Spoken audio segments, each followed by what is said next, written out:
back-to-back salty videos.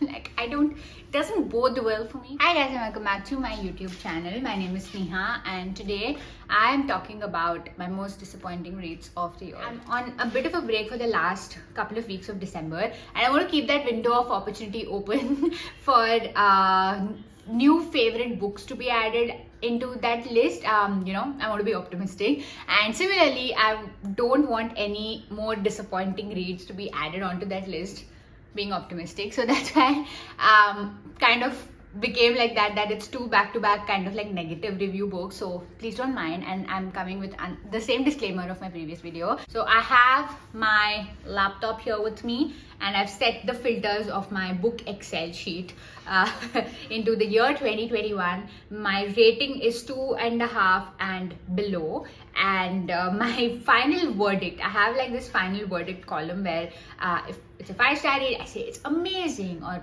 good, and then like significantly amazing, then great, and then good, and then okay, and then meh, and then oh. So yeah, that's my rating. So right now my filter is set to meh and oh. So let's get started. The very first book that I found it meh was The Boyfriend Project by Farah Roshan. Okay? This is the story of two co-workers, Samaya and Daniel. Now Samaya is a very career-oriented girl who wants her life to be as planned, like, she wants to buy a condo, she wants this promotion, she wants a good boyfriend, she wants friends to hang out with. So she has like this list of things that she wants to achieve, and she wants it, so she works towards it.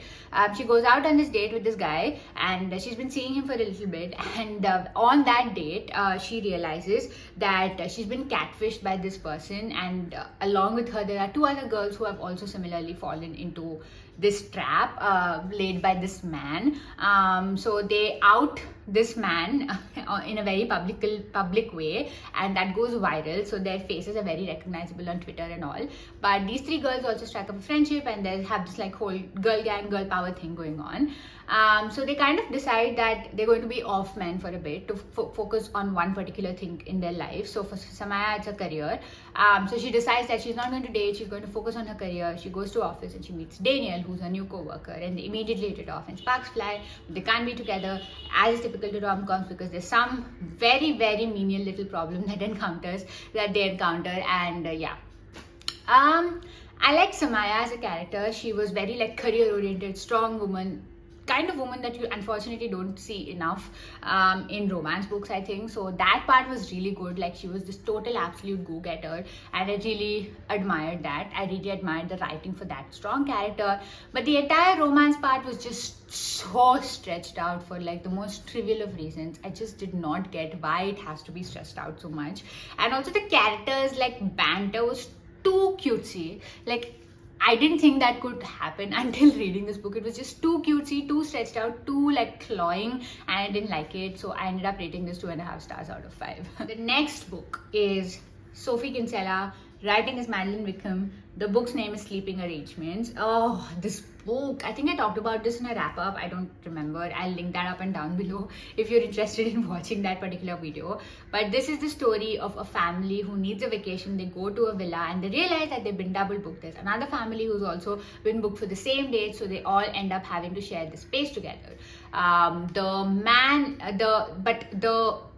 man in one couple and the wife in one couple have a history together, they have chemistry, and they end up sleeping with each other. I'm spoiling it for you because please don't read this book. It's just too toxic. Like, it's filled with unlikable characters. I don't understand how, because you are stressed in your job, you can just go sleep with any random person. Granted, you have a history with them, but all the while you're saying how the person that you're with is the love of your life. So I don't get how you get this free license to just go sleep with another person, even though you are in love with your, the person that you're married to. So I think this book promotes infidelity. I think this book is stupid. I think the characters are extremely immature, but they're written off as being cute and being strong when they're not really. So I did not like this. I want to get rid of this book, and I soon will. I promise. The next book is a Matt Haig book. This is How to Stop Time. I talked about Matt Haig in my non-fiction recommendations video. I think he's a really good writer. He's a very like comforting kind of writer.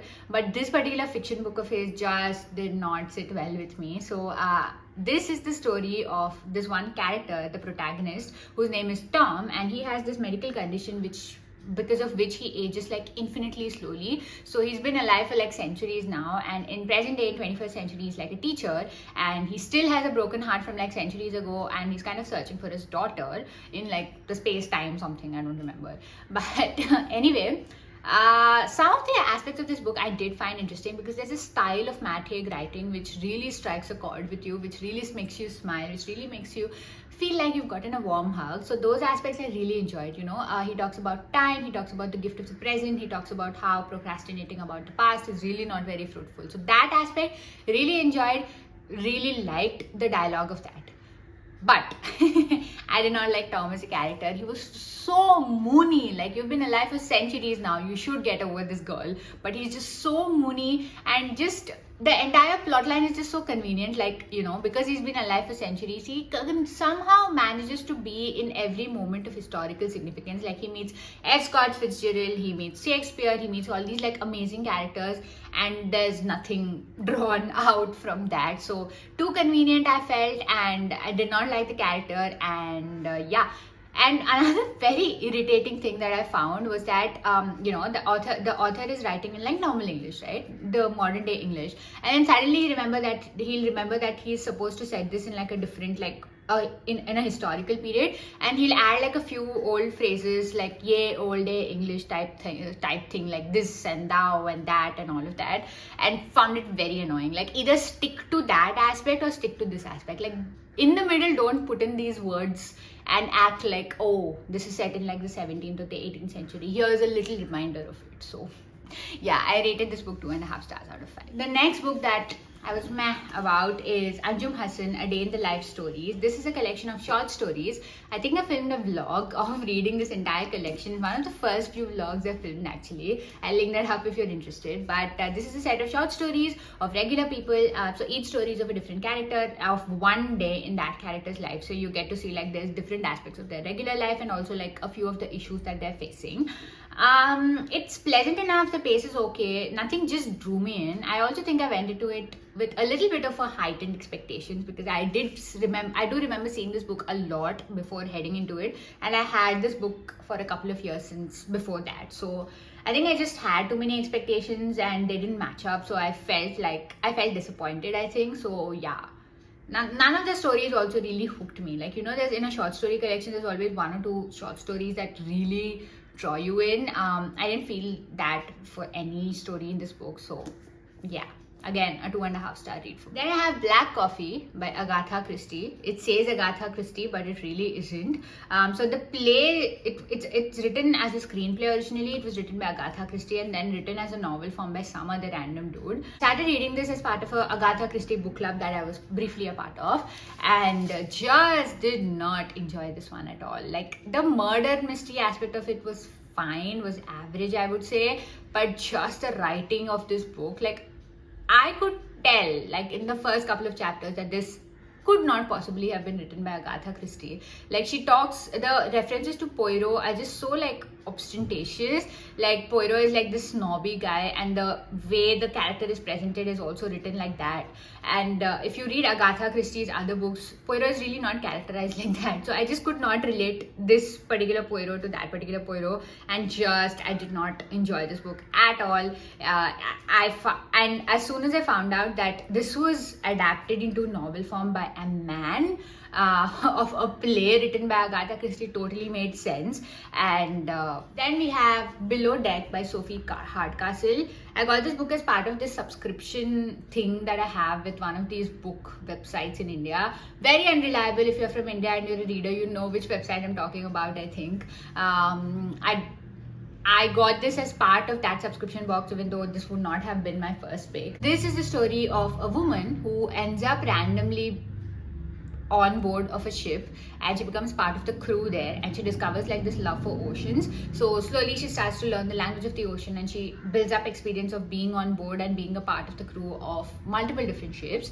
Once she is in one such particular trip, she is the only female member, and something happens on that trip that changes her life forever and changes her to drastically alter her like way of living. Again, very average kind of book. Like, like the writing is okay, the character is okay. Reason I did not like this book is just that the twist, like the thing that happens to the character, the protagonist, is just so irrational. I can't comprehend it. I mean, I am with her as a woman. I don't want to give out any spoilers if anybody is interested in reading this book.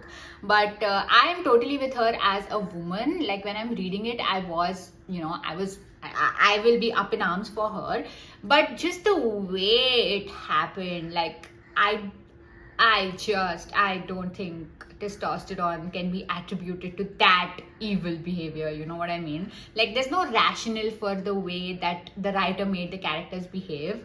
It was just really strange to me, and yeah, after reading that, I was a little put off by the book, I wouldn't lie. And even till then, the book was just okay. So because of that, my rating for it is also like meh. So I ended up giving this 2.5 stars out of 5. Then another book that I felt was just average was The Shadow of the Wind by Carlo Ruiz Zafón.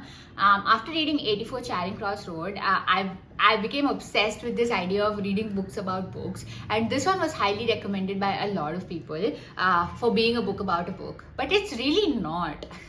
This is a story about there's a cemetery in Barcelona and like the 15th 16th century. It's a cemetery of forgotten books. So if you want any particular, if a particular book is going out of print, or it's like it's termed blasphemous, or you just want to hide that book, you can hide it in this cemetery and it lasts for like centuries. So this young boy discovers this particular cemetery. It's shown to him by his father, and he finds this particular book called The Shadow of the Wind, and he becomes enamored with the story, and he also becomes enamored with the author of the story, and he gets entangled with the mystery of this author and why he disappeared and his life story and all of that, and it becomes like this dangerous adventure kind of. I thought it was going to be a book about books, but it was a book about a book and a author, you know. It's not like a broad, it's not about reading, the joy of buying books, the joy of owning books. It's the joy of holding one book and trying to find out more about the author. So yeah, very much let down with this, and it's also a chonk. Like, it's too rambly, it is too outlandish. There are too many things which happen in this book, just not for me. I think I'm not one for like this kind of books. Maybe also, you know, kind of almost veering into fantasy. So yeah, again, 2.5 stars from me for The Shadow of the Wind. And yeah, those are all the books that I have been disappointed with in the year 2021. I'm going to repeat, don't come after me if any of these books are your favorite. These are just my opinions, and my opinions should not matter to anybody. So yeah, thank you so much for watching. If you're still around, it means the world to me. Do like, share, comment, subscribe, all of that jazz, and I'll see you very, very, very soon. Bye.